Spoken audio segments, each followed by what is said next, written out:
శివరాత్రి పర్వదినాన మేము రాత్రి వచ్చి ఉదయాన్నే భగవాన్ దర్శనం కుటుంబంతో సహా చేసుకున్నాం. ఇక్కడ ఏర్పాట్లు కానీ దేవస్థానం వారు చేసిన ఏర్పాట్లు చాలా బాగున్నాయి.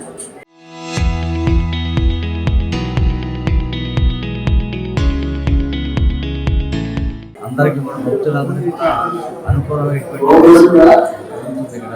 ఎందుకంటే అందరూ అందరూ జాగ్రత్తగా శివుని దర్శనం అంటే అమరావతి శివుడు అంటే అది ఈరోజు శివ దర్శనం అంటే అది మనకి కైలాసం వెళ్ళే అంత మంచి దర్శనం అయింది.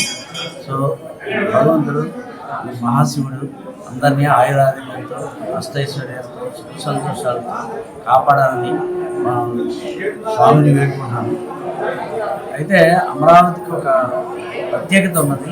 ఇక్కడ ఏంటంటే శివుడు అక్కడ శివాభిషేకం చేస్తున్నప్పుడు మనకు ఎలా ఉంటుందంటే మనం నిజంగా శివుడు ప్రత్యక్షమైనట్టే ఉన్నది. అభిషేకం మన స్వామివారు కానీ అందరూ వాళ్ళు చేసేటువంటి పూజలు కానీ వాళ్ళు చేస్తున్న మంత్రాలకి మనకు ఎలా ఉంటుందంటే అలా కళ్ళు మూసుకుని మనకి అక్కడ శివుడు ఆశీర్వచనాలు పొందాలని కోరుకుంటూ సేవ చేసుకుంటున్నాం. చరిత్ర సృష్టించినోడు ఇప్పుడు ఆ చరిత్రని తిరగరాయబోతున్నాడు.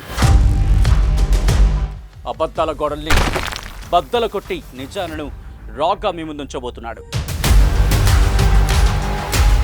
నిజమైన వార్తల కోసం వెంటనే డౌన్లోడ్ చేసుకోండి రా యాప్ని.